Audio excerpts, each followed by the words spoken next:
Alright, good evening ladies and gentlemen, and welcome back for another game from the Join Dota League Season 5. This time again from the Division 2.1 Asia, we have got Garuda Infinity going up against First Departure, who we just saw lose against Awake.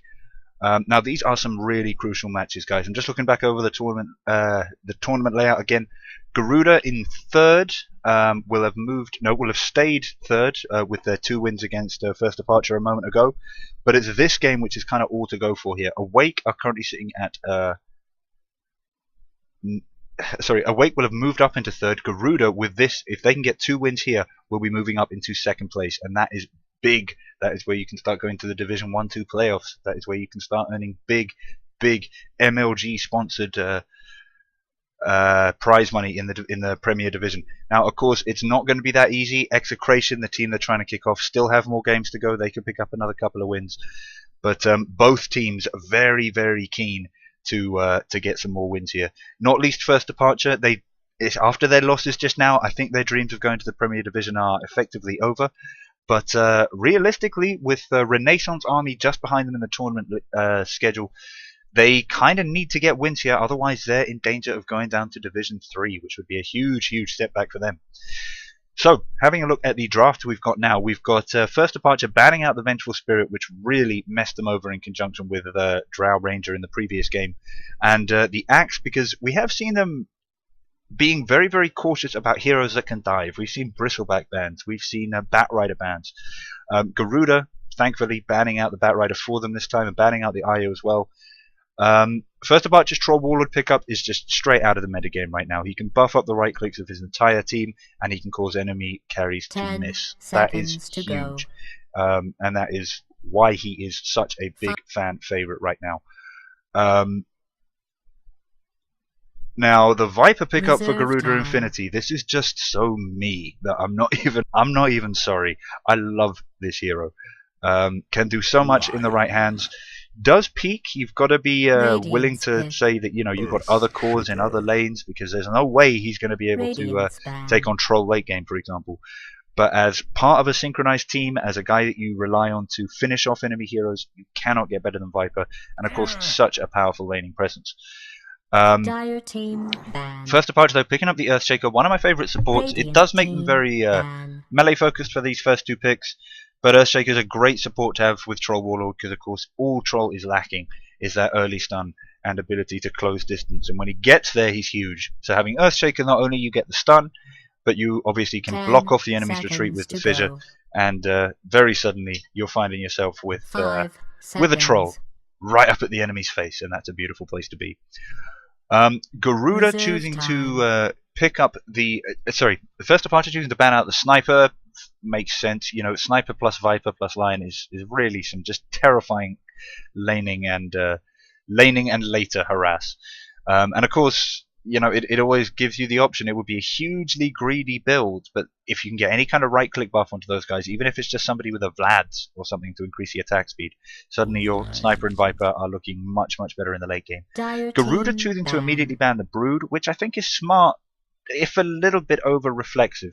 Like, the idea behind it is they picked up Earthshaker. Earthshaker's great against Brood. Maybe they picked up Earthshaker in order to stop us picking Brood, or in order to counter us if we do pick Brood, or because they want to pick Brood and they don't want us to pick Earthshaker, which is probably the crux of it. The reason I don't like it is, if First Departure were to go Brood right now, then Garuda could still go Ember. There's still 100 heroes that they could go for who do very well against Brood. I think the metagame has yet to fully develop a way of countering Brood. It's more specific teams have specific ways. Other teams aren't very good at it and don't like fighting Brood. She hasn't got a settled place yet. It's very dependent on which teams are playing. So it's an interesting ban. Also, the Bristleback and the Slark taken out of the pool. Yeah, I can see both of those. The Slark would certainly have given both a lot of scale and a lot of melee interference to Garuda Infinity, which would have been very useful for Viper, very useful for Lion. Bristleback on First Departure would have been even more melee, which I don't think they're going to go for, even though of course Troll can be ranged as well.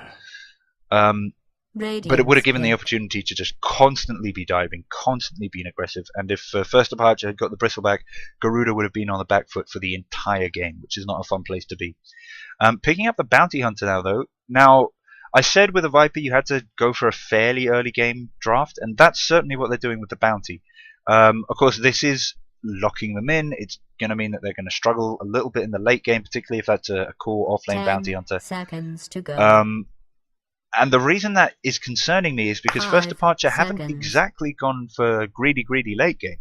Troll and Earthshaker are both really effective early, as is Skywrath Mage, who we now see picked up. And Skywrath Mage is going to be hell for Bounty to deal with in lane.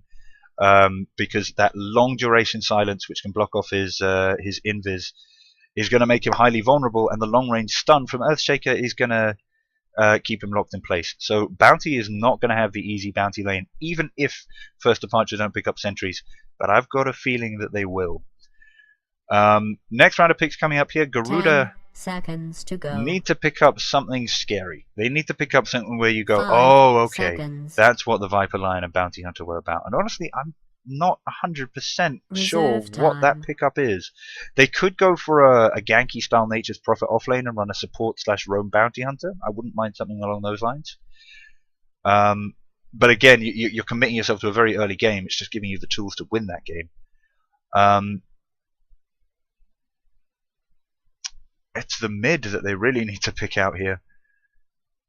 I mean, they could go hardcore greed, go for the Drow, safe lane it, put the Viper mid, and they would not be able to stand up to Troll late game. They would be terrified of Earthshaker. They would have to be really careful of ganks coming out of Skywrath Mage, but they would win team fights if they had the opportunity to get ganks down. And with Bounty Hunter giving them vision and Lion with the crowd control, they arguably could get it.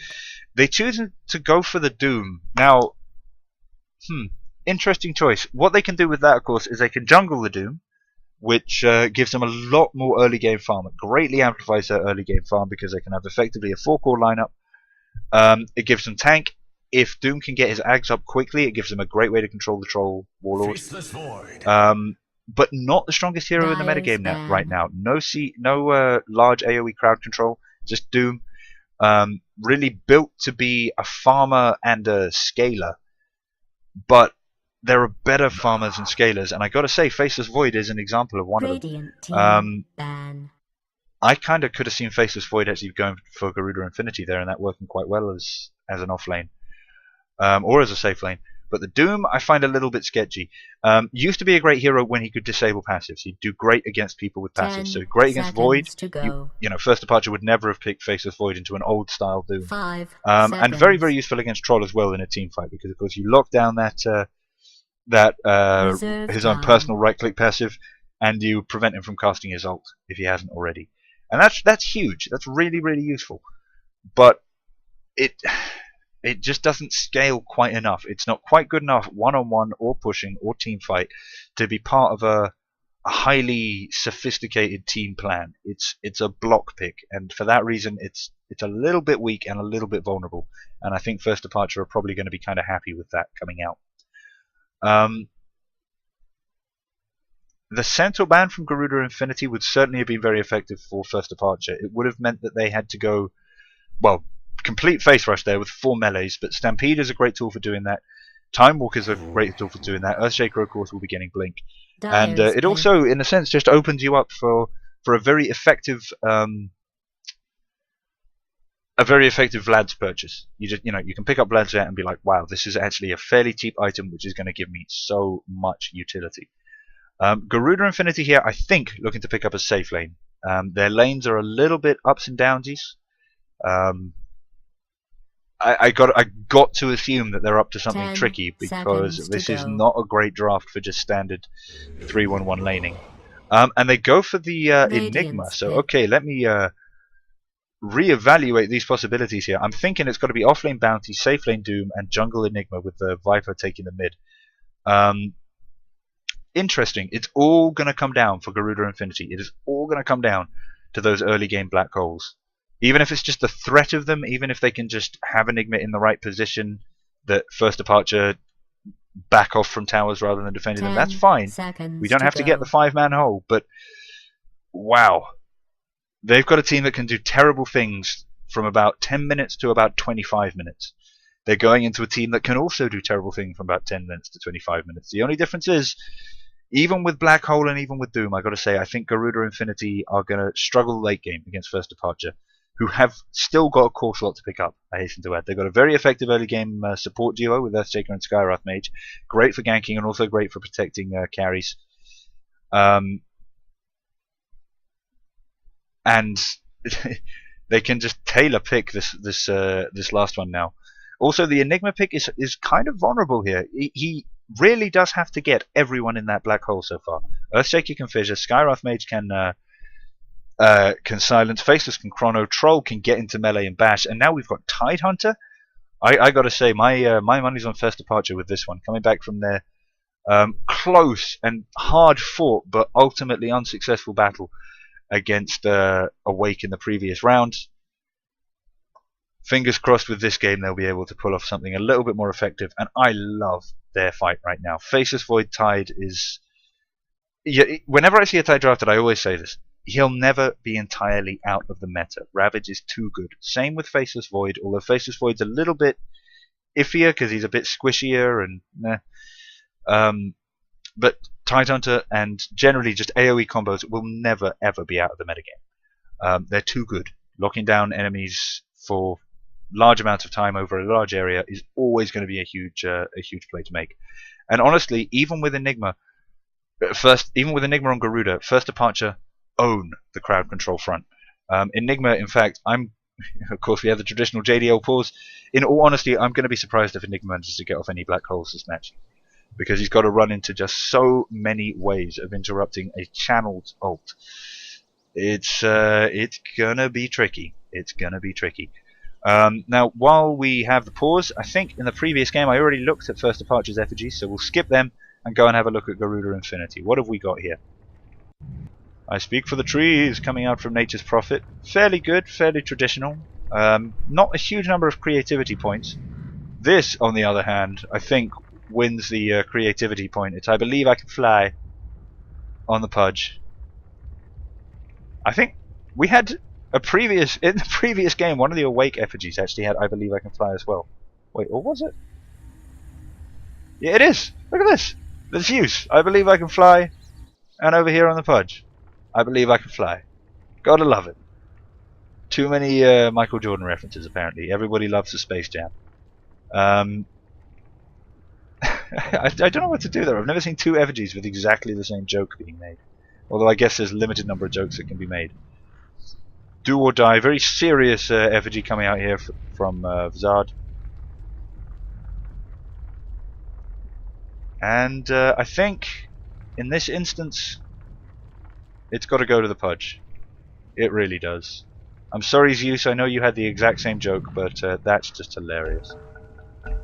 And we're back in the game as the unpause comes down relatively quickly and we can introduce the teams. Over here for First Departure we have Tidehunter, going to be played by Angie, heading over to the offlane. Lubby taking the Earthshaker. I'm just keeping my eye on these guys because I know they're very big on their early game ganking, but it doesn't look like we're going to get that this game. Faceless Void going to be played by Ewa, who has been doing a great job as a stand-in in almost every situation. Not quite as good as a full teammate, I think. The synchronicity isn't quite there, but has been performing adequately. Troll Warlord heading over to the mid, going to be played by Fixers, and finally Skywrath Mage going to be played by today's stand-in. Over on the Garuda Infinity team, we have Viper heading up. Okay, I'm going to have to rethink my lane calls here. Viper heading up to top lane, going to be played by Vzard. We've got Lion, played by Greymon, moving down to top rune here to try and secure it. The Bounty Hunter scouting out the Tide's movements here and going to try and maybe set up for a first blood. 30 seconds. So we're going to hold on the introductions here and see if anything big happens. Wow, okay, I don't know if he didn't realize Skeleton Walk had worn off there, but he just totally was revealed. Greymon moving up and Angie spots it and backs out. Vzard, though, just needs to get one poison attack, and Angie doesn't seem to be backing up quite enough. Nope, there he goes. Alright, so the rest of the Garuda Infinity team is Speaker playing the Doom and Deja Vu Knight on the Enigma. Just waiting here to grab a quick little set of Eidolons. Surprised you didn't go for the ranged one there, in all honesty. And then backing up. So we do have Viper heading to mid, I guess a safe lane bounty hunter. Okay, that'll be interesting. But it's a safe lane bounty hunter who has got 3 tangos as the starting items and 500 gold. Okay, so he's obviously saving for something big. Now Viper v Troll. I gotta say, I give this one to Viper. I mean, I'm a huge Viper fan anyway. I'll give most matchups to Viper, but really, this seems right up his alley. He'll be getting plenty of magic resistance to deal with whatever nukes the Troll can dish out. He'll be getting plenty of poison attacks as well. And wow, first blood, I apologize. Going down up on top lane, the Bounty Hunter Lion duo, which I was expressing some doubt about, gets first blood on the Tide Hunter. And we don't see the first blood, no TP Walk of Shame, but we're close. Andy moving back up in here. And he is fighting up, I suppose, against very large amounts of... oh, and I see greedily going for the Anchor Smash first.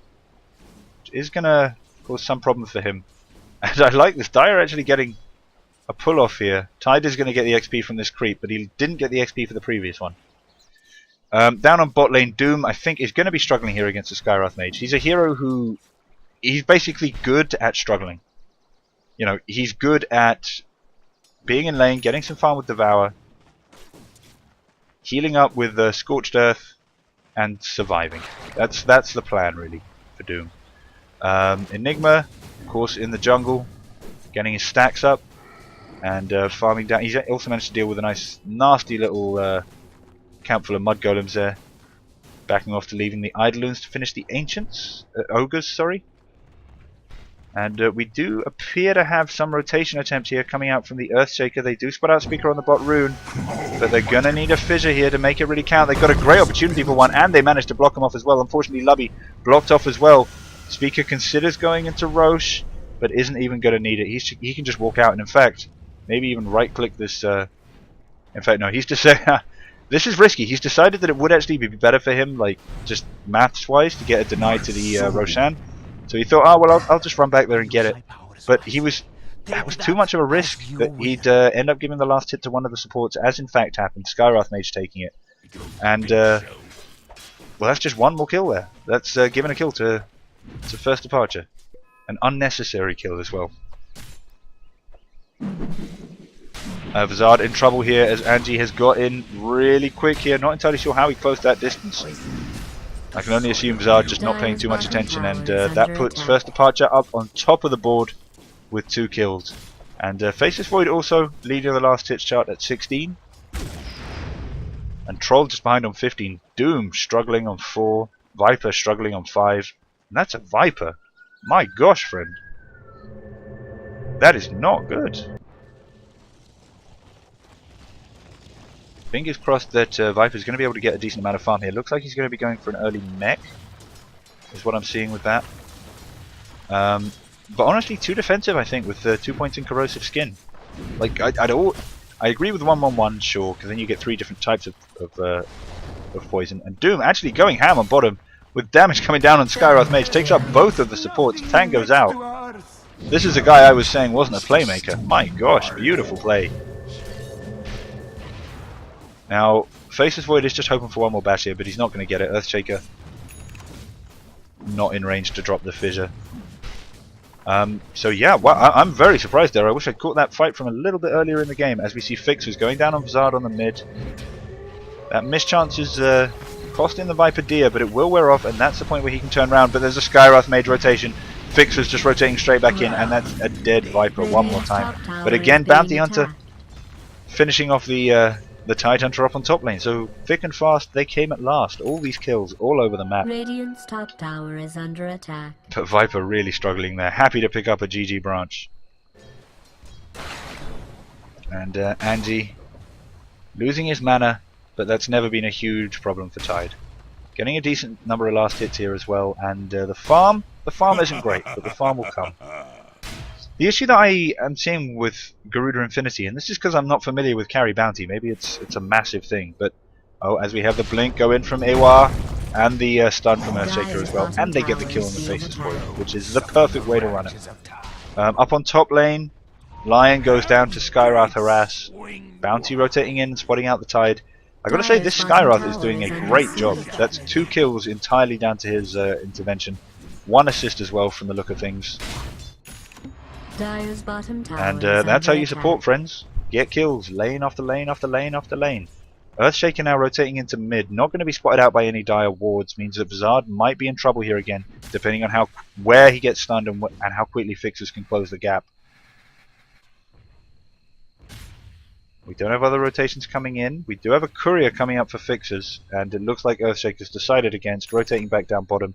Maybe having another chance here on Doom, depending on what positioning he can get coming up from this river. If they can make this a surprise Earthshaker who just... Oh, and there we go. The chrono is dropped. That's a good trade. They don't even really need the fissure. Lobby could have stayed mid there. And actually helped out with this as we see Fixers being ganked by Deja Vu Knight and Zard. Taken down. I'm not having a go at Earthshaker for the call there. It made sense to go and help with the gank on bottom. But when you've got Chrono and Skywrath, it's probably going to be enough. And he certainly could have been useful mid. Anti level 5, so no Chrono going to be popped anytime soon. And this is the interesting thing that you see here. Tide struggling a little bit up in the offlane, level 5. Faceless Void, technically, in a multi-part lane, he's just the carry. But there's other people there sapping up experience, and he's already got the ult and used it before the Tide. So that gives some idea of how much Tide is struggling. But of course, Tide can struggle. He's another one of those heroes. As long as he gets his ult and some XP, Is being attacked.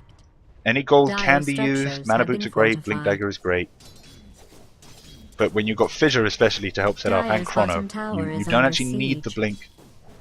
And that big wombo combo team fight can happen anytime. We've got big rotations on this poor Viper here. The Fissure will be down any time now. There it is. Fixes in melee range, getting the bash chance. And that's one dead Viper. So 7-5 now for first departure. Let's have a quick look at the gold and XP graphs. That last kill pushed them quite nicely ahead here. But still only 1,000 at 7 minutes in. Nothing to be writing home about. And in fact, they only just pulled the lead back from first departure in terms of gold.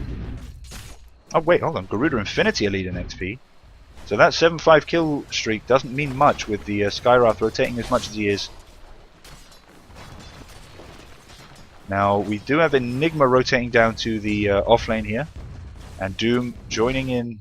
Well, possibly soon going to be joining in the top push, but for now, just dropping his tranquils, farming the jungle, and hopefully getting a decent devour. Let's see what he's gone for first. The Troll Warlord, sorry, the Troll Summoner and Snare. Now to me this is a pushing lineup, so I wouldn't be. This is a pushing devour. You've got a nice stun for any heroes to get caught under tower, but you can also do the Raise Dead to get a few more creatures to tank up those tower hits for you. But I'd really like to be seeing him either switching the Devour as Skywrath Mage killing the Lion up on top lane. That's going to open up Angie's farm a little bit. And he'll be moving forward here, looking to get some damage down on the tier 1, because I don't think he'll be needed down on bot lane. Chrono should be up very, very shortly. Yeah, there it is. Goes down. Deja Vu Knight just manages to get the black hole off, but finished off there by the troll. And that's huge. And that's really, really bad, I think, for Garuda Infinity. One more kill, but more importantly, the black hole is down for another 3 minutes. And as I said in the draft, a lot of how well they do as a team is going to be what they can get off those black holes. They don't necessarily need to get kills off them, but they need the threat of them, and they need to use the threat of them. And they just can't do that. In that instance as well, it wasn't even a case of what I was expecting, which was the Enigma getting stunned out. It was just a question of the Enigma being too low realistically at the start of the fight to want to go for the black hole. I don't know why Vizard is not right-clicking fixes here. I appreciate the mischance, but that's definitely a fight he could have fought. Skywrath Mage getting another pick-off, this time on the Doom up on top lane. Very, very, very quick. A little bit of scorched earth damage goes down, and Troll with the opportunity to finish off Viper this time. Is tracked, but just going to immediately TP out, and he'll be happy with that. Enigma now pushing up on the Garuda safe lane. Faceless Void, sorry, kills all over the place here. Is snared by Doom here, going for a quick TP. No level death. No level death. For anyone who doesn't know, level death does carry a mini stun, so it can be used to interrupt TPs. Radiant Fort used to try and guard against this Enigma, but this is a fairly significant push. Angie getting up close. I'm not entirely sure why Deja Vu Knight went that far forward. The mech is popped. Is that a mech or a wand? It was a mech. Well played. And the Ravage as well. And Bizarre actually ends up being a little bit too far forward for comfort here. But Greymon is coming into support as well, and they will get the kill on the stand-in. Bizarre still being brought low though. Can back up, and it's Angie who ends up going down to the finger there. Zard backing out on very low health. And they also got the track gold from the bounty. Dire's middle tower is being attacked. That Toolback Summer First Departure's recently acquired gold lead. And we are going to see Fixer as well doing a very deep dive here to get the creep wave behind the tower. Bad news for you, which secures him the catapult last hit, a decent bit of gold. And as Chrono goes down again on bottom, it's another quick kill on the Doom. I gotta say, I really like the way the stand-in here is playing Iwara is playing the Faceless Void, not afraid to Chrono, which I think is a crucial thing. Fissure goes down to help catch out these Eidolons. Not going to slow up the push either at all, none of the Radiant creeps being caught there. And it's just more farm for that Faceless Void. At 69 last hits, the only person beating him out right now is the Enigma, and most of the Enigma's last hits would of course be... Oh, that Fissure catches out the Bounty Hunter that they didn't even know was there, and who was about to go for something. Speaker does manage to get the Doom down. Not sure where the... Oh, doesn't have mana now. I honestly think the Doom wasn't necessary. The Ensnare would have been much more useful there, as it would have kept him close for his team. They're continuing to dive though. Speaker being brought low with the rotation from the Faceless Void. They do manage to pick off the Skywrath Mage, and it looks like they're going to be able to get Iwara as well. Nope, jumps straight into the trees, TPing straight out. Garuda there, not having Midnight Pulse up on the Enigma to cut down the trees and catch. And Fixers forced to run out. So now we've got the big push coming out from Garuda 18. Garuda 18, Garuda Infinity. Wrong number, bro. The Fissure comes down, doesn't catch anyone. So no tower. Get some decent kills coming out there for the Garuda squad. Let's have a look. The XP and gold graph, they're steadying up a little bit with a bit of a lead for First Departure.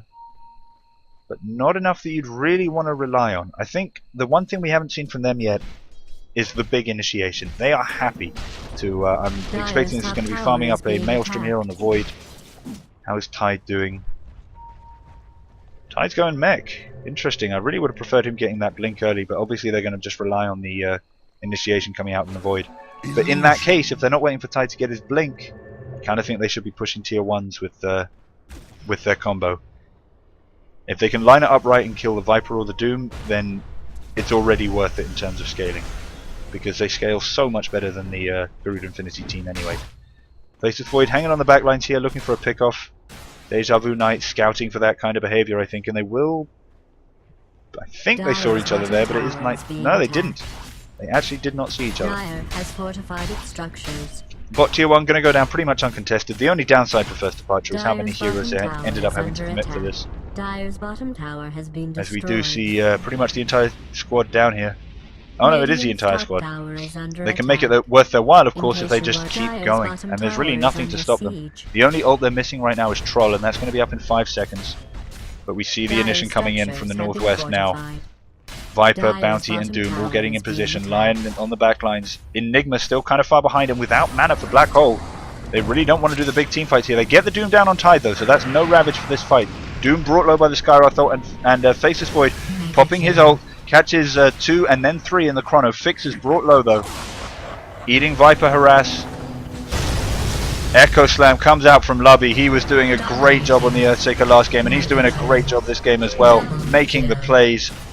Just waiting just long enough for it to be a certain thing. Fix is going to be brought down by the urn there, but it's worth it. That is a full team wipe. They just need this Enigma, and it's going to be Skywrath Harass that finishes it off. Beautiful play there from First Departure, and the first team wipe of the match. I was saying they needed to group up, start using these combos, and they do it. I feel like I should be I should be a First Departure fan. They play the kind of games I like to see. Now no mana You're here, really or losing not a now. huge amount, Or winning. and 2 melees trying to Then, defend against the back to Lion. my Now it's methods. not a huge problem depending on the Dire's rotations they bottom get tower in, is under but siege. Viper isn't able to get any kind of Q off. Thanks to a very nice fissure, and Earthshaker's out as well. So the Maelstrom, sorry, the Mjolnir, no, the Maelstrom finished off on Faceless Void. He's going to look to do a little bit more flash farming, wait for the ult to come off cooldown, and then just do another reinitiation once they've got the ults back up. Fixers, I gotta say, so far I was gonna say, not hugely impressed with him, but he did a decent job on the mid. He's 7-2. I'm being a little bit harsh here. Bountiful. I suppose it's difficult for him to be a part of this team, I suppose, is what I'm trying to say. He needs to, when he goes forward and tries to be the melee guy, he gets focused. When he stays back and he tries to be the kind of outclassed by a lot of the other heroes, and he's being focused a lot by Garuda Infinity in team fights. He got some good kills to his name. Dire's top He's certainly tower is contributing a under lot to the siege. damage. But I just have a slight question mark here. An ever so Dire's slight top question tower mark. is being attacked. I'm not sure he's doing what he needs to be doing, basically. And caught out now up on top lane. Doomed, tracked, Maledict. Now he does have massive regen, and we do have a nice blocking fissure here. That goes down as well. They're trying to set him up for the deny. Beautifully done there with the enchant totem. And Zard wants to get a kill, doesn't quite manage it though. Greymon rotating in there to try and help. I think the next big push is going to be up here on top lane as we see the Doom Enigma combo. Very effective push duo, taking out the top tower. And we also, of course, have the Toughness Aura coming out, which benefits the Eidolons and everyone else as well. Faceless Void not quite seeing the Chronosphere there. It was close, and he knew it was close. But Deja Vu Knight burns another black hole for next to nothing. Tide goes down. Faceless Void is finished off despite popping the chrono. I gotta say, there's an awful lot of ults which shouldn't actually have been used right then going on in this game. But Speaker is still alive. We've got Lion rotating in behind with a beautiful 2-man Earth Spike, followed up by the Finger and the Hex. Angie now in trouble. Not entirely sure where he's running to right now. Oh, waiting for the Troll to come in, and they managed to finish off the Doom. They do have Viper from behind, Lion from in front, and Zard now going to be able to go on Angie. Yeah, with Liberace Fatali there as well. Just needs one Shuriken, doesn't have mana for Shuriken. Being brought so low, but does manage to get the right click. And it's Fixers here. The last one standing for first departure, in real trouble here. Earned, stunned, slowed. There's the Viper Strike as well. And that'll be all she wrote, I think. As we see Zard backing up again as well, up onto top lane. The question for now, I think, for first departure is what can they get in exchange? Is there any way they can pick up a couple of kills on the stragglers here? Lion is finished off. Zard brought hugely low there and will end up dying to this Skywrath blast.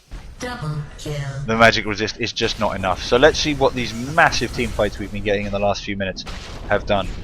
Apparently not a huge amount. First departure pulled way ahead with that massive team fight and have largely lost the that lead. Lost the edge that they had just won themselves with the play that's been going on in the last few minutes. I'm sure it isn't still updated. But they're still ahead. They're still comfortably ahead. They've still got a devastating combination. Cooldowns off in, well, under a minute across the board. The DC was real, and they are now reconnected. I'll take a quick moment to say anybody tuning in who's enjoying the cast, please do follow. Really helps me do what I'm doing. Get into bigger casts. Get that Twitch partnership, which would be a beautiful thing. And yeah, if you don't like it, then downvote, hate on me, and flame in Twitch chat. That's how these things work. The Go Call is done, and Earthshaker here, Lubby, is catching out Speaker in the jungle. But I don't think they're going to look to initiate on this. They're just trying to provide some cover for Void, but it's risky. It's really risky. We have got an awful lot of Garuda Infinity heroes coming out here, as well as the potential of TP, as Lion, Greymon comes in at the tier 2 top. They finish off the Earthshaker. Bounty is still chasing down on stand in here. He's not the best slower in the book though. Can get huge amounts of nuke. Does get the stun off. Skywrath turns and drops his ult. Dire's top tower is under That siege. doesn't really count as a wasted ult because the cooldown's fairly short. But again, it kind of was a wasted ult because what was the point? You're not going to be able to kill anyone when you drop a Skywrath ult on 3 people because it splits the damage between all 3. Tide rotating up here looking for something. I guess thinking that they might have an opportunity without the Viper there, but all they've got to bring to the table is the Chrono and Ravage combo. The Chrono catches 2. I'm not sure if that's going to be enough. It is going to be enough to finish off the Enigma. Moving in now on the Doom. And they did it. They killed 2 during Chrono, so it's a 2-on-2 fight. And Liberace Fatali, I think, needs to go back to math class if he thinks he can win that matchup. Greymon, meanwhile, threw out all the stunts he could during that, but he was the one hero they needed right nearby during the Chrono, so he could stun the Void, and unfortunately he wasn't there. Meanwhile, on bot lane, Fixers pushing the lane out, keeping Viper busy, and then just TPing away. And that's the horrible thing about playing Viper. People can always just TP away from you if they remember to. It's so frustrating. Now 4 of the Garuda Infinity heroes down.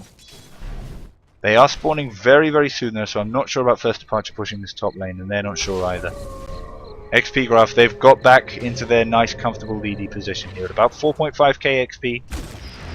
And wow, gold has been up and down a little bit more dramatically it seems, but they are now back in the lead. Stand in, hanging around the roast pit, but I think really just trying to think of a good way to use that Invis rune for some scouting, and going for a null talisman. Just right click city build, which isn't to me your normal state of play on a support. Certainly an early game strategy, certainly effective. Now he could jump this Viper here, but of course that's the one hero he does not want to run into. The smoke is revealed here, the fissure comes down. I think the stand-in knows he's suiciding here, but he's hoping his team can be there to help him out and get some kills off this. But they don't have the Void, they don't have the Troll, and this could be real trouble here. Lubby being brought low, he's going to have Fissure up in 2 seconds. If he can just stay alive for long enough, he can't as the finger comes down just as the cooldown is blown. Fixers tries to rotate in, but caught out by Doom. Can't run away other than through Midnight Pulse, and finished off as well. First Departure there with a very uncoordinated initiation. And it was one of those kind of, the Skywrath just should have backed. Should have backed. I thought he had a chance to go in, but you know, you've got to talk these things through as your team, and if you haven't got one of the cores there, one of the big scary guys ready to come in and do the right click, there's no point in revealing yourself and dropping anything. If it had been any other hero than Viper that he'd met up with around here, then he could have got a kill. But Viper's just got such massive magic resistance that Skywrath nuke just ain't gonna cut it. First Departure here. Like before, they're looking to come out swinging. With a combo, they've got Ravage and Chronosphere up. And the time is now for them. Oh, what was that? Tied with Blink as well is going to be a bit of a scary prospect for anybody who is trying to defend a tower here. It really is up to First Departure to take a bit of aggression and get a bit of a kill here. Enigma picking out the Faceless Void on the mid, realizing that it must mean a big push, and calling for defense. Now it's an interesting choice. Garuda Infinity choosing to push out the bot lane against the Troll. Now they'll get the kill and they'll get the tower, but they've got to be able to get back quick enough to defend the tier 2 to make it worth it. And it looks like they're going to sack the tower, retreat straight away. So it's that makes it definitely worth it. They get the kill. Radiant's bottom tower is under siege.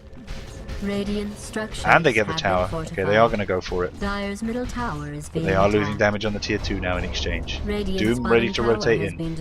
But this is a scary team to rotate in on. The glyph goes down for Garuda. Viper's not even going in the right way. There's not going to be any fights here. Speaker does manage to drop the Doom down on Awa, but it's not the kind of initiation you can chase.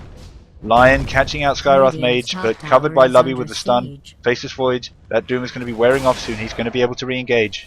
Great teamwork, you vicious thugs. Where you going, friend?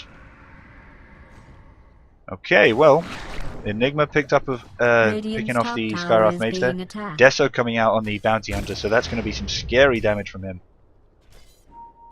And I got to say, I think First Departure are kind of throwing their opportunities here a little bit. This is going to be a Roshan down for Garuda Infinity here without too much problem.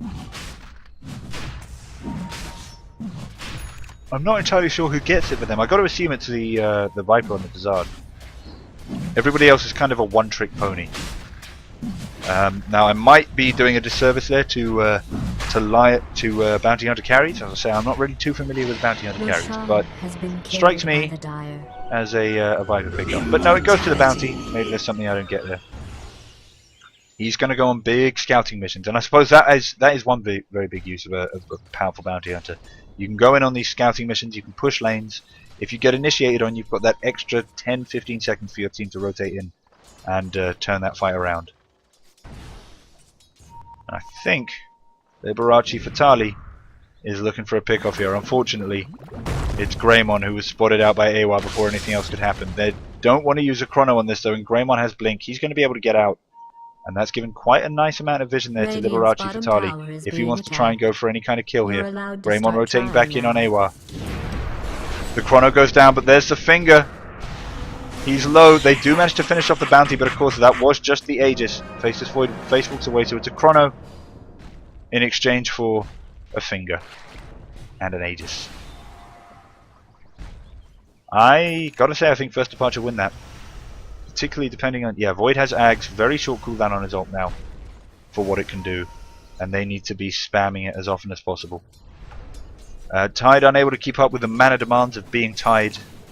Forced to go gem. Honestly, I think Tides more often than not would benefit from more mana rather than all these silly little utility items. Like, I appreciate Earthshaker's need for a Blink Dagger, but I honestly would rather have him get the Blink Dagger, save up another 500, have somebody else go for the Ward and the Smoke, and let him pick up the Blink, even if he then gives it to Tide. Because Tide can do great things with what he's got right now, but he's going to have to keep running back to base until he gets something like a Shiva's Guard, which to me would be a great item here.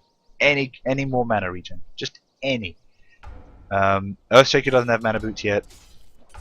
Skywrath Major went treads, so Tide is entirely responsible for his own mana pool, and that's kind of harsh. Zard here eats the Gush, eats the Anchor Smash, eats the Fissure, eats the Skywrath ult, and Liberace Fatali arrives, tries to get the Doom off, but doesn't, and is silenced and is finished off. And this, I think, might be the GG that they need, because they did not use Chronosphere during that fight. Oh, but they use it there, never mind. AWA really wanted that Enigma kill, but not going to be able to get it.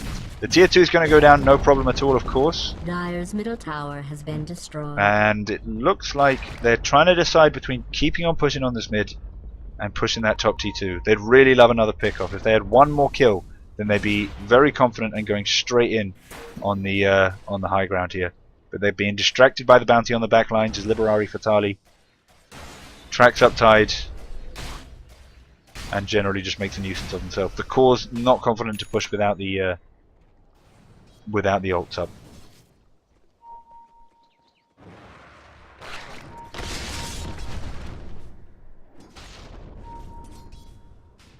Nice golden courier there. The Gold Horn. As Liberace Fatali looks to get a little bit more farm up on this bot lane. And First Departure wait for their ults to be ready for just one more big kill.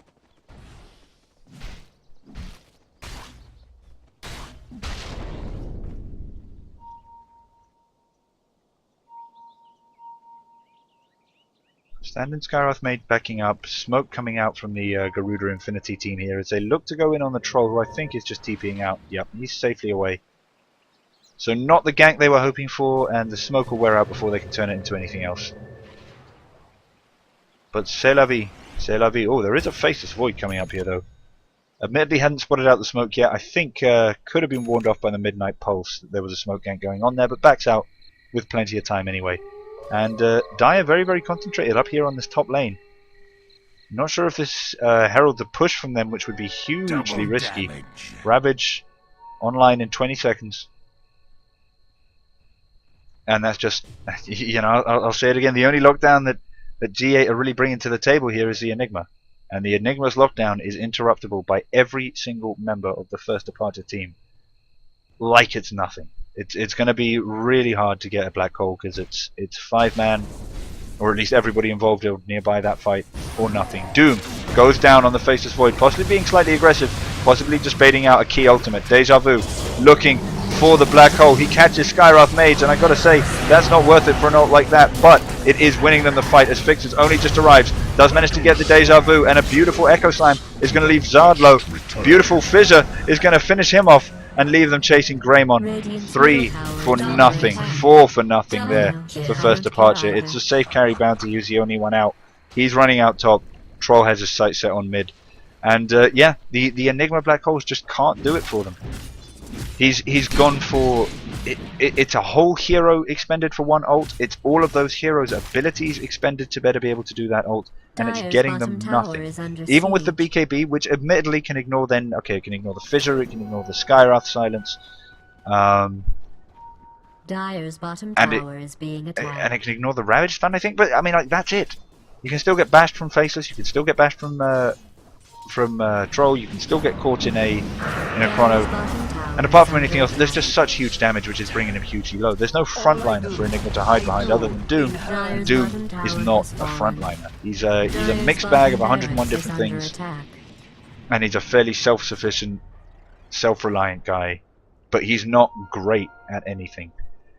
Even the Dooms that we're getting down, they're fairly classically perfect Dooms. Blink in, get a core, take out something like Faceless Void, but there's no follow-up. What Garuda are built to win with is the perfect Doom, followed up by the perfect Black Hole, and then Bounty and Viper to clean up, and Lion to just do any other crowd control that's necessary. And that's great, but you're not going to get it.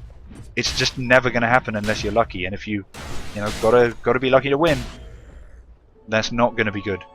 Especially into a team with Ravage, with Faceless Void Chrono, with Fissure. Just never going to happen. Now, the other options they've got for winning, I suppose, would be trying to force out the ults, trying to bait them out, and then taking a team fight. And certainly, they've got a team that can work with the right skill. If they get a couple of pickoffs, then suddenly it's a three-man black hole they need, and that sounds a lot more plausible. We do have Garuda 18 thinking at the least about rotating up in here on this aggression from first departure.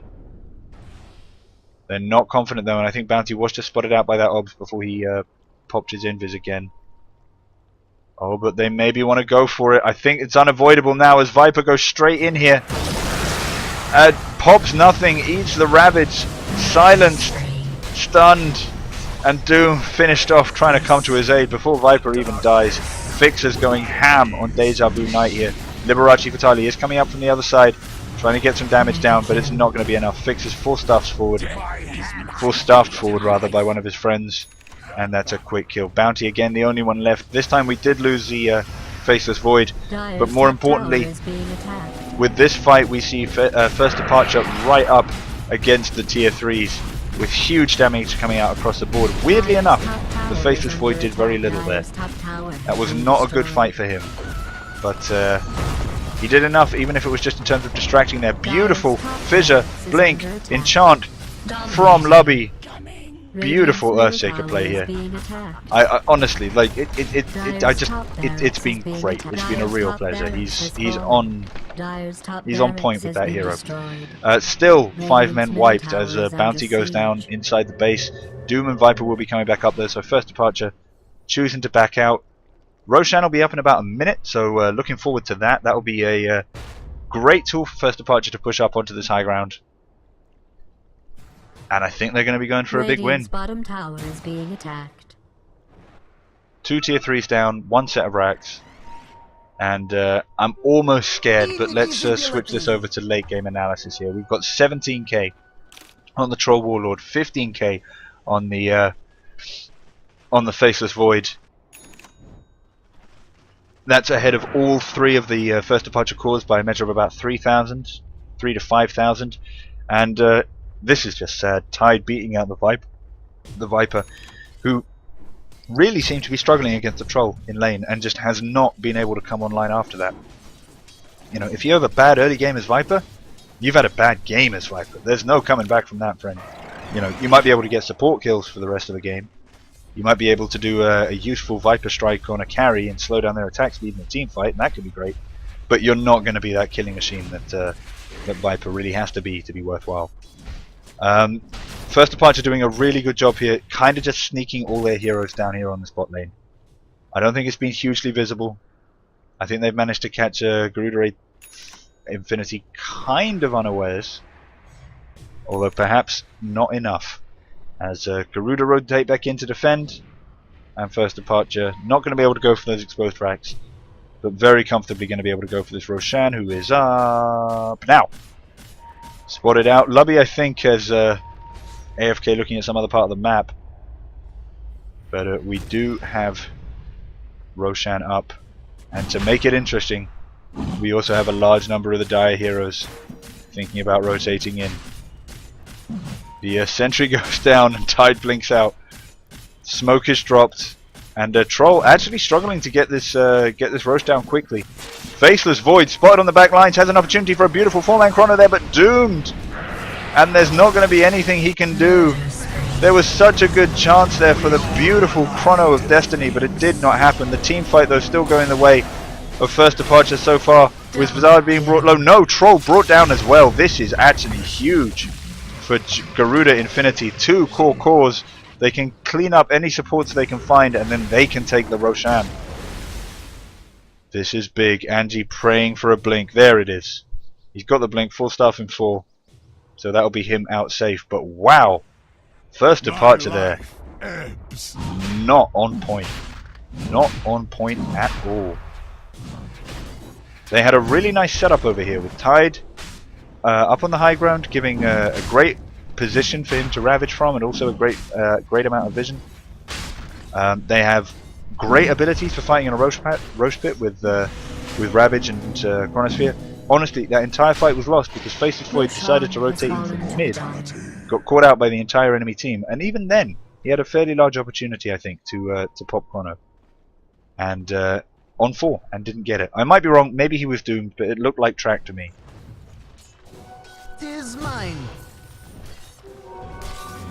Seeker now farming out that mid lane.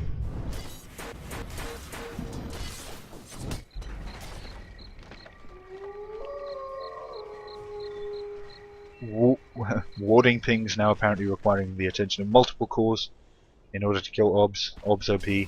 OBS too dangerous.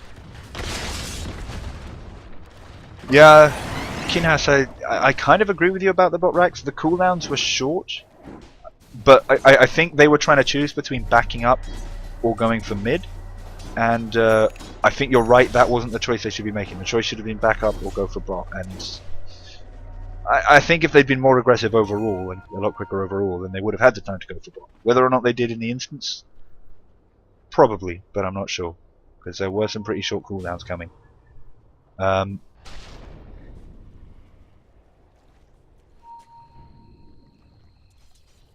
Nice obs coming up there from Greymon. Immediately going to spot out Angie, who's building straight into a refresher. Now, my only concern on that is I'm not sure he's going to have the mana to easily run that. It's not a hugely difficult combo. He's got decent stats, he's got decent levels. He's got mana boots, which he can refresh and pop twice as well. But that's the problem I always have with the Tide anyway. It requires very good play to get that off perfectly very, very early. Speaker eating a bit of Skywrath harass here, but it really is just a question of First Departure pushing Garuda Infinity right up to their high ground. And the question is, do they go for the big initiation, risk the black hole, risk not having their coordination, or do they just go for attrition? Now Zard does have an ag, so he can spam out his ult very, very effectively and keep the enemy team very, very low. 12-second cooldown and a huge range makes that a great way to fight against attrition. As we do have a semi-smoke here, they're trying to just bait with the Tide Hunter. Troll Warlord revealed though, and that might have made it a little bit obvious. But Viper wants to come out for the strike. Doesn't want to initiate any further. And Doom, sitting up here on the high ground. He's dangerously exposed, and he's spotted by that ward. But I think he thinks he's safe. He's not. First departure, feeling the pressure a little bit here, choosing to back out, and I suppose just going for some farm here. Troll caught out on a cliff. 3 seconds on his blink though, so he should be able to get out with no problem at all. Yes.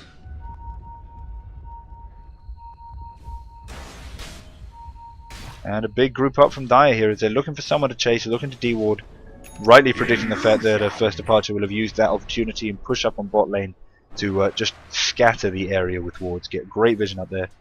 Well, now that's all gone, other than there's one last one left up over here on the cliff, which belongs to Garuda anyway, so no problem.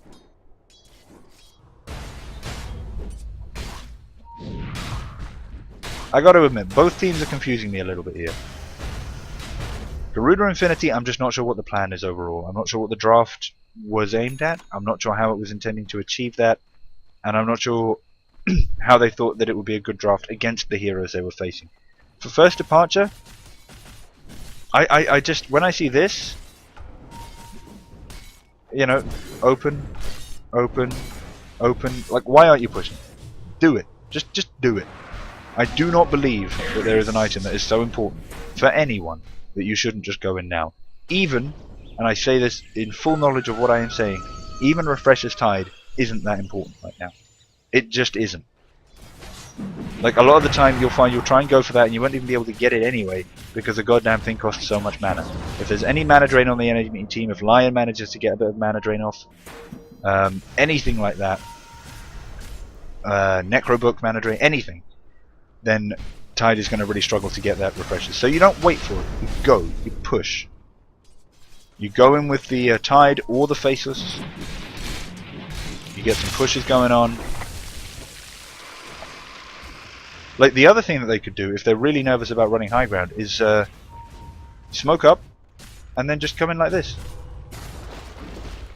And just come right down, straight onto the right middle of the enemy team, as Fixus does jump straight in here on the spot lane. The Doom is down, but not on the CC. So they get the Ravage, they get the Chrono, but this time the Black Hole is exactly where it needs to be. It catches so many of them, and the cores are really struggling here. And maybe this is a situation where Vizard can be a Viper carry. Wow, that Black Hole, that made the game. It held up Void during his Chrono. Troll, I think, was already dead by that stage, but it held up the Tidehunter from doing any more damage. And the only person not caught in it was the Skywrath, and with BKB Pop not able to silence, Skywrath wasn't able to interrupt. So that was a big play from their Garuda Infinity. I still don't think they've got the latest scaling team. I still think they're in a bit of a messy position with 1 Rax down and 1 tier 3. And honestly, I think it's one of those games where they need to do that every time. It's not even a question of they did that great, now they can push, or they need to do that a few more times, and then they can push, and then they win. It's a question of they need to do that every single time. What they're going to run into now is a problem that the Black Hole is only going to be up in another 2 minutes. But the Radiant team and all their ults are going to be up within a minute and pushing hard. I think that's really what Garuda have to do. Even if they don't manage to take a Rax before Enigma's up and ready with Black Hole, they can at least be really aggressive, get pickoffs, force the matter, and basically try and be dicks about things. And on that front, we do see Earthshaker rotating into his own jungle here. I think trying to wrap around on the Viper, getting spotted out by the Dire Obs. So we'll see Viper TPing out, and Lion getting 1 more Obs up there. So when do I see the aggression, Tide? When do I see the aggression? I think he's saving up for the recipe and just waiting on the Soul Ring, because it's not the most important item in the book. Troll catching out the Bounty Hunter up on top lane, but of course there's still the opportunity for an Imbers, but it's not going to be enough. Troll getting to scary levels now. 14 and 8. I am still not 100% au fait with this Troll. I think he's not been the game presence he could / should have been, but he has certainly been a big game presence. He's certainly getting kills. He's certainly positive KDA, and maybe I'm just complaining too much. I think what got me about it in the early game was just an overplay when the crowd control and the damage can actually come out of other people, and what's more important is him staying back, staying alive. Like they picked up they picked up a Chrono with no ranged carries. That's a little bit weird because it means that Faceless is effectively alone inside the Chrono trying to do damage. I thought we were going to get a great example of that over here. But I think what that meant is in the early game they could have played Troll as a ranged carry, not as a melee carry with the option of ranged. Viper Strike goes down on Fixes. He wants this Raxo and he is going to get it. Looking to get out now, full staffed by the Tide. And Faceless Void and Lubby on the Earthshaker covering his retreat there. So free rack. Quick little free rack. Roshan up in about 20 seconds, so that's going to be really quick. They'll be grabbing the Orb of Venom for the... that's Doom's Orb of Venom. Denied, friend. Denied. Great dire vision here, but unfortunately I don't think they're going to be able to go in on this. Or if they do, they've got to be quick and fast. Liberari Fatali moving in. Maybe they just back out. Roche is up soon. Roche is up real soon. For my armor. I'm trying to keep a corner on that Roche bit. There he is. There's a big bad boy. And Garuda Infinity, if they watch this replay, are going to be kicking themselves right now. There's no immediate threat to Rax. They can go for this Roche. They can go for the Roche. Go for the Roche! I'm pretty sure they also know that most of the first departure team are up there in their jungle. They're just hoping for one pick off, maybe someone they didn't spot. And like, yeah, okay, you'd be perfectly right in saying, you know, first departure are looking for kills as well, and they're not getting them. Their teams are just avoiding each other. But first departure are looking for kills while pushing a lane. And here comes the team fight as the blink goes off and the track goes off on Skywrath Mage. But he's able to force stuff over the cliff and come back. Oh, and the finger is out. The Chrono is wasted. And Doom is down on Tidehunter. Here's the black hole. It catches Awa. But Tide just waiting for that Doom to wear off. He's about halfway through it now. And then he can pop a Ravage. First departure. Come on, guys. Like, they should have won this 100 times by now. 100 times. But just really slow reactions. That Chrono though. That Chrono. Like maybe I'm being mean, but that Chrono. Like, the only reason the Chronos are working is because Faceless Void's been left alone an awful lot, has got a huge amount of farm, and is now able, when he does pop a Chrono, with any kind of time, to at least nuke down a support. Other than that, really not a hell of a lot going on here. Liberari Fatali, maybe going to get a track here on the on someone. Yep, there's track. Enchant total goes down, so does Fissure. But this could be a problem for Liberari Fatali as Troll rotates in. There's another enchant. Greymon does come in for the 2-mana spike, but immediately has to rotate out. With no mana for Finger. Wow, that 40-second cooldown is crazy.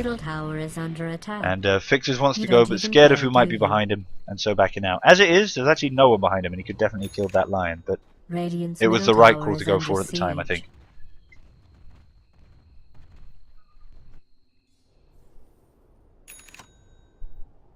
Enigma guarding out bot lane, and Troll finding the Roshan and wanting to take it. Now, first departure tried to do this last time and got hideously wiped. No, don't send Faceless Void in. Don't send Faceless Void. Leave Faceless Void outside. You'll take it, and you'll have counter initiation. Counter initiation is great. Okay, okay then. The Radiant continues to move. Faceless Void does get the Aegis. I do agree with this point, and they are now just going to go and hard push bottom. I agree with this to the extent that they actually wait for Tide. If they try and push in on this crappy little 2 melee, 2 range, half dead creep wave, they are insane. They are just going to get picked off. Oh, dearie me. The only reason Garuda aren't going for this is because they honestly think that Tide and the rest of them are much closer. They could have easily picked off Faceless Void there. Speaker being brought down, Skywrath though, and he's dead. Angie not going to be able to get the Chrono, the Ravage off though, and finished off finally. Liberace Fatali though gets caught in the Chrono. But Faceless Void is a fish. And there's the Black Hole of Destiny. Lubby wants to interrupt it. There's the fissure, but it's just too late. And he's in trouble here now. There's nothing he can do. Double kill. We get a comeback here from Faceless Void, but with Chrono down, he is the ultimate one-trick pony, and he's just finished off. So they did get the rack. That was not wasted. And honestly, I don't think Garuda Infinity have a team that can go late game here against them. So I think we're going to be seeing... how do I say this nicely? Okay, say this nicely. We're going to be seeing First Departure struggle to take high ground, because despite having great initiation tools, Garuda Infinity also have excellent counter initiation tools, and that is beginning to tell. If I were going to be mean, I would say that First Departure are being really silly when they initiate here. They're sending cores way up ahead of the team.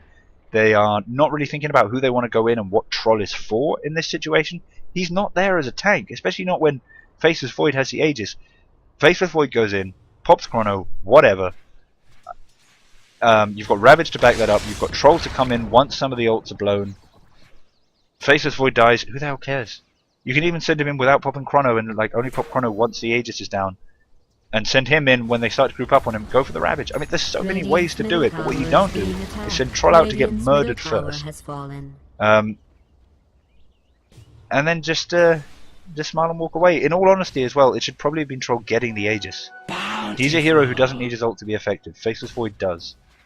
And the problem with Faceless Void in this game is that even with the ult, he's not hugely effective. It smells to me more like Faceless Void's getting the Aegis because Faceless Void is position 1 and not a huge amount of thought has gone into it beyond that. I could be wrong, but this is not the strongest play from a First Departure team who have already got 2 losses and should be eager to win one. And who have honestly been in a position where they could finish for at least the last 20 minutes of the game.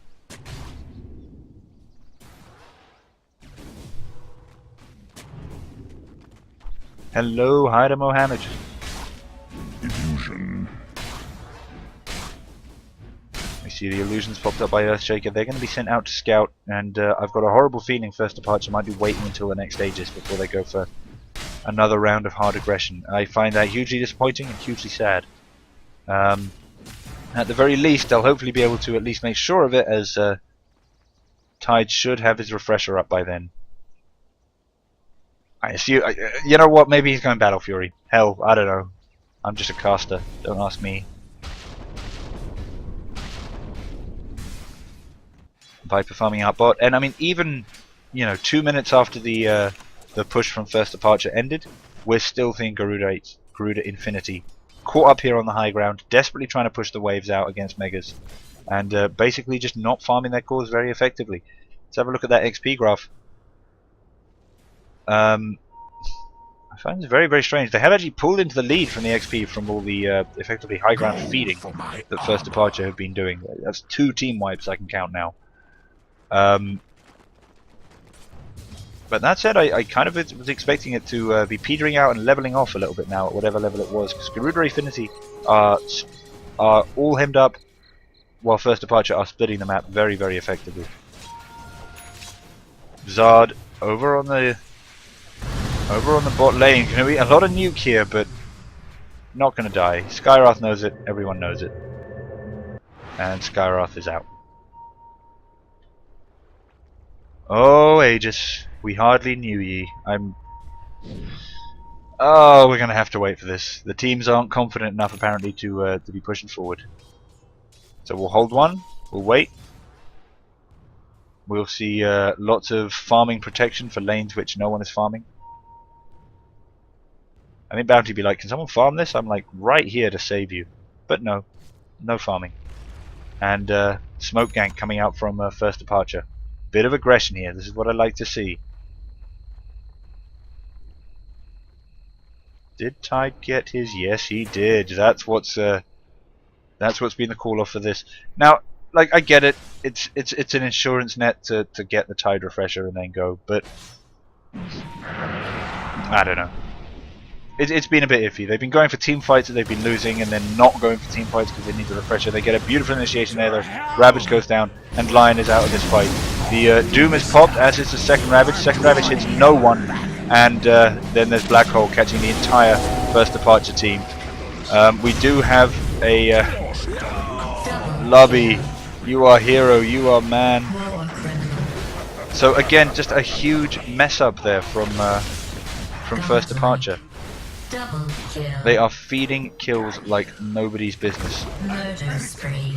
Triple homicide. Faceless Voids always eating that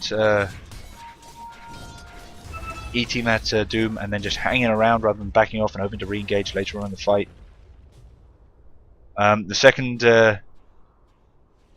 Ravage did nothing, hit one person and that person had a BKB up. And then finally just all grouping up for that Enigma must have been like, wow, this is literally my birthday. I could not be happier. And I don't know how you lose with this lineup against this lineup, but I'm really beginning to worry that First Departure is going to show us exactly how.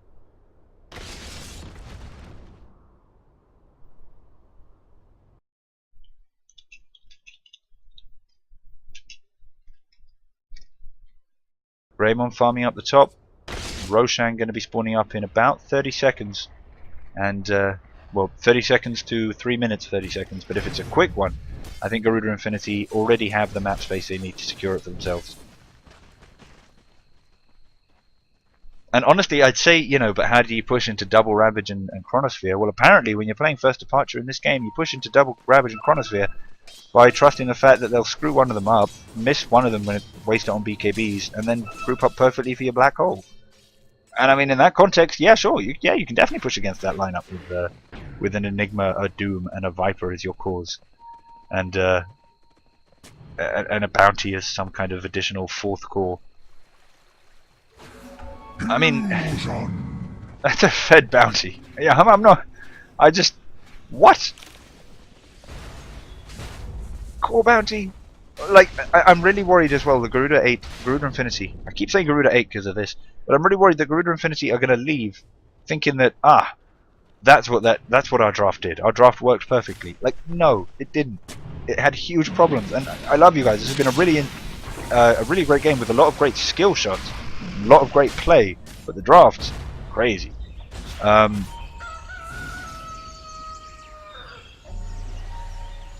We finally see First Departure in a position to maybe be aggressive. Let's have a look at that roast timer up in about a minute. Teams of course don't know that, and they appear to be doing the thing I was talking about before, where you smoke up, run onto the high ground, and then try and initiate that way. They can't do it without the troll though, so I don't know what they're hoping is going to happen here. I honestly do not. Like, you can't have a fight here and then have the rest of your team initiate over here from behind. Like, they might have a chance on this Viper now though. Void! Come on, bro! It didn't break the smoke. You knew that was an illusion. Oh my lord, this is really throwy here from First Departure. Skywrath Mage, the first and only one to go down here. They did manage to get Doom to pop a BKB, I guess. But that is the only thing that First Departure managed to achieve. That was appalling play. Like, I'm not trying to hate.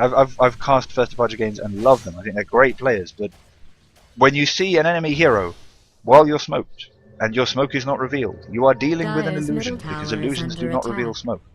Faceless Void was smoked. His allies were smoked. The smoke was not revealed, and he dropped a chrono on a single Doom. It was crazy.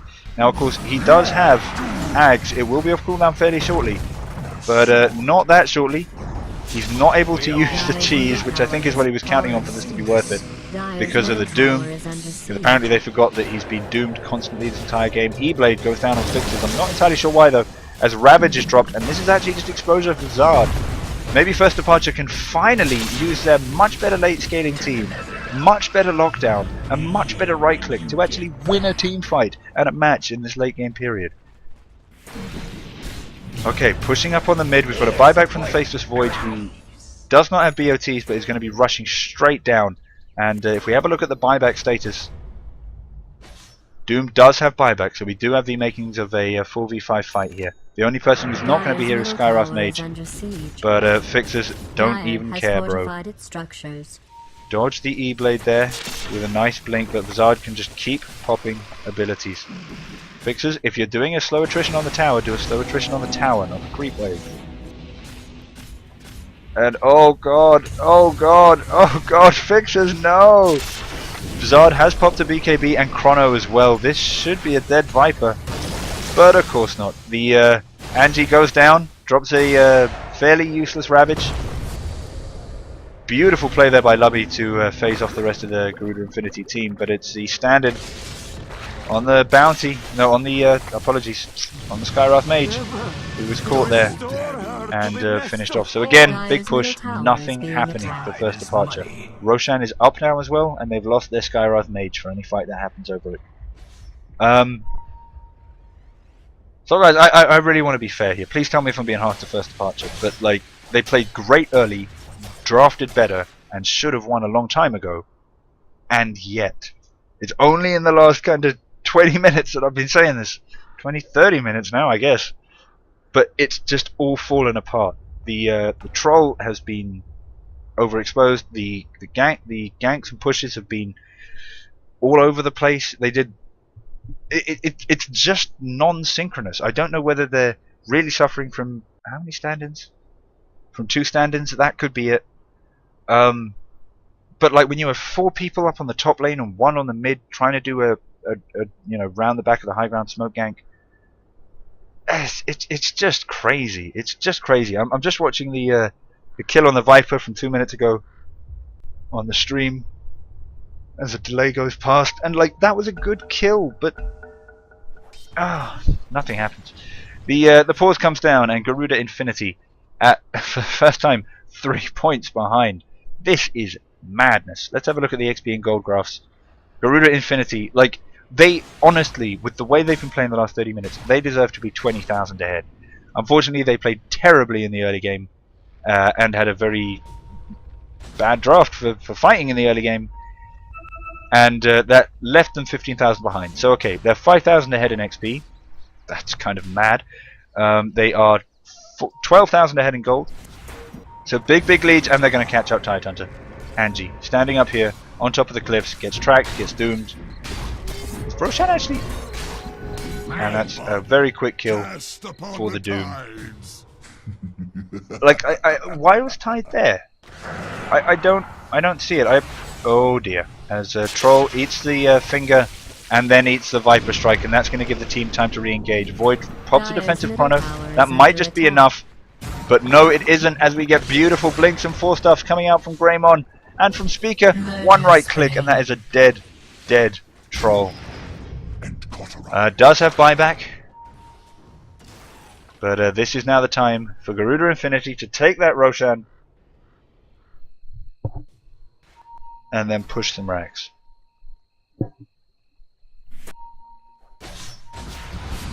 Finds the standard Skywrath Mage, but ends up dying. Just did not appreciate the just how much damage could be done during the duration of that Fizzer stun. Invisibility. Deja Vu Knight though does catch the Skywrath Mage, so not entirely wasted. But are they gonna get Roche? Is Roche gonna happen? Is Roche a thing? Yeah, Roche is a thing. Yay, the Roche thing.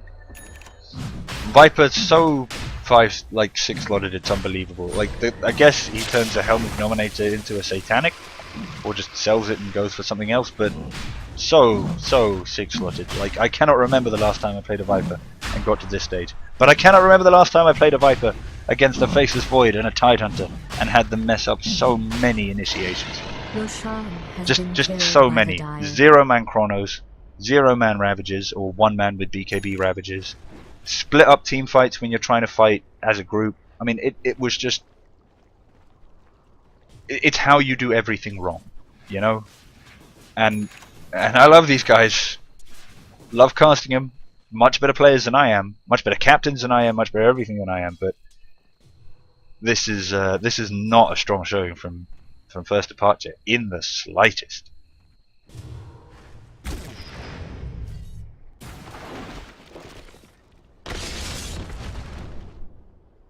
Now, we are still seeing Garuda Infinity struggling to push out the lanes, struggling to be aggressive. And that's always going to be the case now that they're up against 2 lanes of Mega Creeps. But, you know, it's just frustrating. If they'd had Who was a mid? If they had an Invoker mid, I think they could be doing more. If they had a Shadow Fiend mid, they'd be doing a ton more. If the safe lane hadn't been a bounty, but just like any actual standard late game carry, then having held out this long, they'd win. If they'd had a Jug, they'd win. If they'd had a Medusa, they'd win. If they'd had a Naga, they'd win. If they'd gone for the Void, they'd win. The only thing that is keeping this game as a open who might win this context is the fact that Faceless First Departure did very well in the draft and very well early, and have much later scaling. Speaker decides that it's a good idea to jump on Void solo, and apparently it just might be, as Deja Vu Knight gets the opportunity for a nice chrono here, but for a nice black hole, catches one, and that's just a Skywrath Mage kill. Maybe not the best black hole. Oh, and Doom does go down on EHWA. This is a second kill here for Garuda, and that made it worth. Again, pushing is going to be hard against these damn mega creeps. But these pickoffs apparently just keep coming.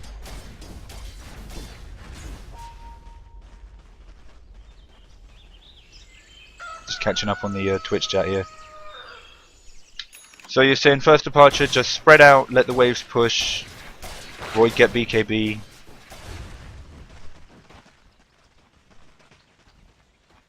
Yeah, or just use the chrono for the tier 3. I like that. They certainly are just doing crazy things for no... Like, that's all I can really say. It's like, oh look, a kill, let's go for it, guys! Rather than like, okay, how do we take the tower? How do we take the last racks? Ravage does go down, and I like this one, catches 3. They do manage to drop a very nice fissure here. Tier 3, of course, already gone down. First tier 3 of the game for Garuda Infinity. And Liberari Fatali desperately pops his BKB and wants to go for a rack skill, forces out the glyph. But we have fixes coming in, E-bladed immediately. So to get rid of that magic resistant, hard hitting troll team fight. As we have a fight going on in the back lines as EWAH comes in to try and help out the stand-in, but I'm not entirely sure why they're fighting off the high ground here. Faceless Void is doomed again, Nether Strike. The stand-in Skywrath Mage gets finished off. The Skywrath ult is wasted on a BKB Viper. And that's finally the Skywrath down. Another Ravage comes down though, and they do manage to pop the Viper. Aegis going to bring him back very shortly. Lubby coming in, trying to get the damage down on Speaker. But Liberace Fatali has come back, and now we're finally seeing where the late game Bounty Hunter can be late game. He just needs one more right click. There's a gem. And this might be a win for Garuda Infinity. Buybacks coming all across the map here. That's what I want. Garuda Infinity, what's it going to be? There's a gem there, you nuts. Get the gem! Bounty Hunter is caught out here, and caught out by the troll with a beautiful blink. Straight into melee mode, gets those bashes off. Lubby comes in, doesn't get the enchant totem stun, but it's not going to be needed. This gem right here. It's a thing. It's a thing. It's a gem thing. And it looks like First Departure now are feeling confident in taking up this this top tier 1. What is the buyback status on this Lion and Bounty? Lion is a no, Bounty is a yes. So that's a little bit of the crowd control, but they do get their carry back. Now, let's see what they're going for now. Troll with 7,000 gold and 5 items. Should never see that. Shouldn't ever see that. And they seem to be trying to decide between whether they're smoking up around top lane or whether they're just pushing straight in mid. I'm happy with them to straight push in mid. I think Meta made a good point. If they pop that chrono on the tower, that's at least some damage there, even if nothing else goes right. But apparently they're going to wait around for Lion to respawn naturally, Bounty to respawn, the polar ice caps to melt, paint to dry, grass to grow, and I mean, I guess Roche to respawn. Maybe that's what they're waiting for, but they're going to wait. What? What? Are you serious? You were waiting for Roche? That's 6 minutes away, friends. Yes. You had at least forced the buyback. If that's what they were worried about, you know, we don't want to take a team fight here. I mean, that's insane because they're the team fight team, and that's just insane. But whatever. Okay. But then if you don't want to. If you do want to force a buyback and you don't want to do the 5v4 fight, then go in, force the buyback.